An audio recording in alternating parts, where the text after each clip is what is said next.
Dost görüşlərində ən çox sifariş verilən içkilərdən biri də pivədir. Bu gün pivə avadanlıqlarını sizlərə göstərəcəyik.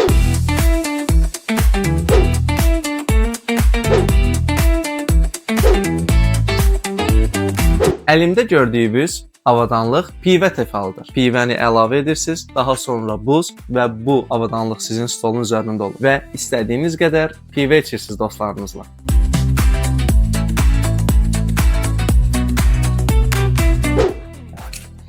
Əlimdə gördüyünüz çəllək 5 litrlik pivə termosudur. Siz dostlarla hər hansı bir yerə gedirsiniz, rayona gedirsiniz və bu çəlləyi pivə ilə doldurursunuz. 2 gün sərin saxlayır. Əgər sizin dostlarınız daha çox yeyib içəndirsə, 20 litrlik modelimiz də mövcud. Bu avadanlıq isə səyyar pivə üçündür. İstədiyiniz bir yerdə pivə çəlləyinə bağlayaraq buradan pompalayırsınız və pivəniz hazırdır.